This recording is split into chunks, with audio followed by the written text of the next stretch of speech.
আমি সুপারম্যান না, I am human. ইমন স্টিল আমার মা টেক কেয়ার করে, পরিচয় যোগাযোগ তো আছেই।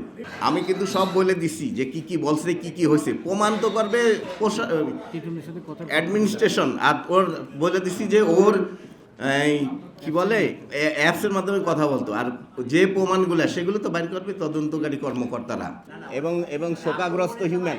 সো ভাইয়া আপনি সবাই যদি এরকম করেন, আপনারাও কিন্তু human. So please think I am also human, one by one. সুষ্ঠু নিরপেক্ষ বিচার, আর কিছু না। মাননীয় প্রধানমন্ত্রী, মাননীয় স্বরাষ্ট্রমন্ত্রী সহ পুলিশের ঊর্ধ্বতন কর্মকর্তা যারা আইন শৃঙ্খলার সাথে জড়িত আছে সবার সাথে, সেই সাথে আপনাদের সাথেও, কারণ আপনারা নিরপেক্ষ সুস্থ এই তথ্য দিয়ে সহযোগিতা করবেন ওদের। এবং সে 25টা বছর জেল খাটছে, আপনারা সবাই জানেন। জেল খাটার পরে বলছিল যে ভাইয়া আমি ভালো হয়ে যাব, সে তো সাজাটা পাইছেই।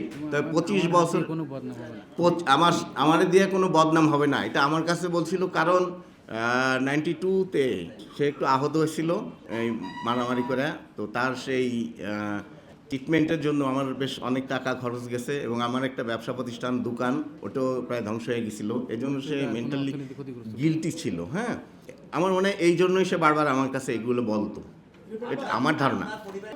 ইমন স্টিল আমার মা টেক কেয়ার করে, পরিচয় যোগাযোগ তো আছেই। ও সে বের হওয়ার পরে তার মা তাকে সাউথ আফ্রিকার একটা দেশে পাঠিয়ে দিচ্ছে, সাউথ আমেরিকা, সরি, এই দেশটার নাম আমি ঠিক জানি না।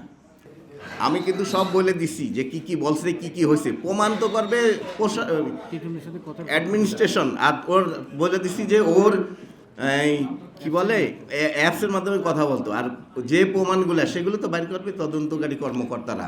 আমরা তো সন্দেহ করছি দেখে তো মামলাটা দিছি, নাহলে তো মামলা দিতাম না। বলেন 26 তারিখে কত হয়েছিল? হ্যাঁ হ্যাঁ নিরাপত্তা হুমকি আছে আমার। হ্যাঁ, আমি তো নিরাপত্তার অভাব বোধ করতেছি। রিসেন্ট গ্যাঞ্জামটা গরুর হাট, এই জন্য ওইটা বলা হয়েছে। এখন এটা তো সুষ্ঠু তদন্তে বেরোয় আসবে। দেশে দেশে সবার সাথে দ্য নিউজ।